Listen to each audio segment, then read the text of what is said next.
Hey guys, Ronald here. Today I'm going to show you how to open this notched backplate of a wristwatch. As you can see, it has 6 notches. I'm going to use this watch repair toolkit that I bought online. Okay, I will just adjust it to for some room for the wristwatch. Then I'm going to tighten it so that it is stable. This green part has 2 protruding part that should fit into the exact notch location of the backplate. If it's not an exact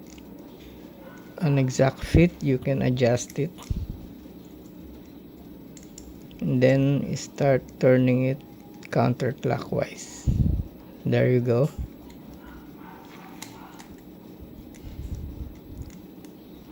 Just continue.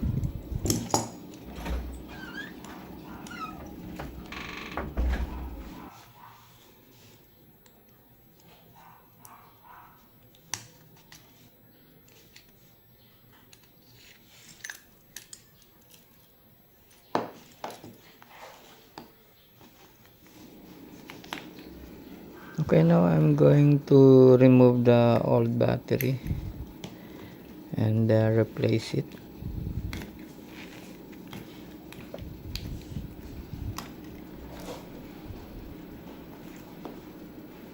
Okay, there it is.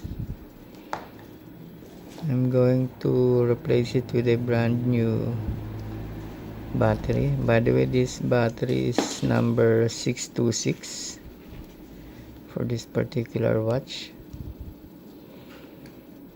So you may look for the exact model of your watch battery before buying one.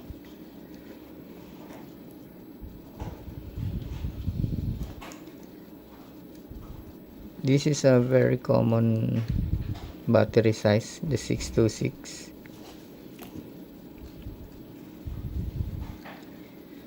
Okay, I have installed it. Oh, sorry, it went out.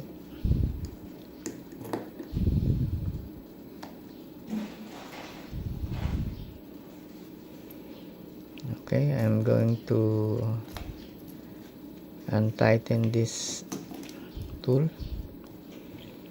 Okay, it's now working.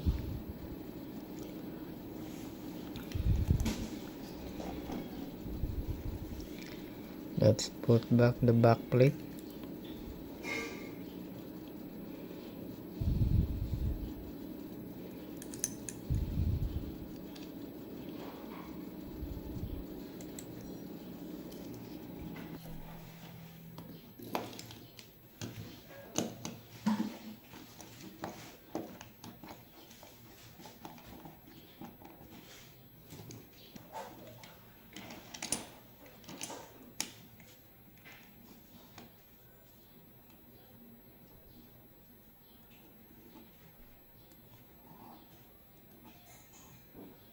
I'm going to tighten it now with this tool.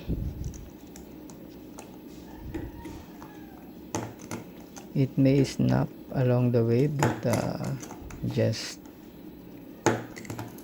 do it again.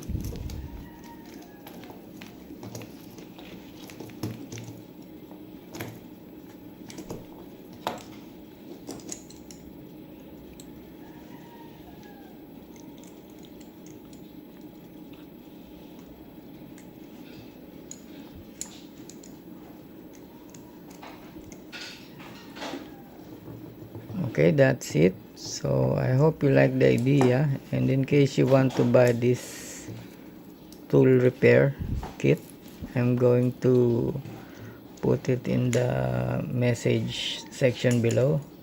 Okay, thank you for watching and see you on our next video. Bye.